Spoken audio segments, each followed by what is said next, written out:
Бойдақ жігіттің бөлмесінде түнеп шыққан ару. Қараңғы түсіп, түн жамылған кез. Есіктің қағылған үнін естіп, жігіт есік ашты. Кенет түсінбестен дауыстап жіберіп, «Сен кімсің?» деді.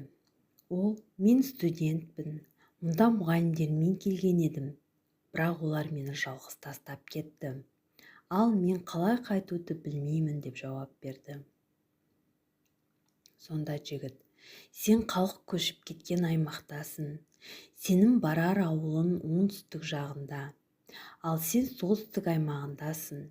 Бірақ бұл жерде ешкім тұрмайды» деп, оның таң атқанша бір бөлмелі ғана үйінде түнеуіне рұқсат етіп, ол қыздан өз төсегіне жатуын сұрап, өзі жерге жататынын айтып, жігіт төсегінің бергі жағынан жіп тартып, жіпке мата іліп, екі араны бөліп қойды. Ал қыз болса, қатты ыңғайсызданып, түнде бір әурет жері ашылып қалудан қорқып, қымтанып жатты. Жігіт қолына кітап алып оқып жатқан болатын. Кенет кітапты жанына қоя салып, алдындағы жанып тұрған шамға бас бармағын біраз уақыт күйдіре ұстап тұрды. Араға аздап уақыт салып, өзге саусақтарын да солай күйдіре бастады. Сонда қыз, қымтана дыбыс шығармай көзіне жас алып, шариғат талаптарына қайшы іс-әрекеттер болмауын тілеп, қорқып жатты. Екеуі де түні бойы көз ілмеді. Таң атысымен жігіт қызды ауылына апарып салды. Қыз жігітпен болған оқиғаны әке-шешесіне бұлжытпай айтып берді.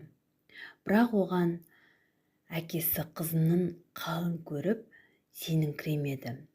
Қыз түндегі қатты қорқыныштан ауырып қалған еді. Ертеңіне әкесі сол ауылға барып, жігітке қол көрсетуін сұрап барады.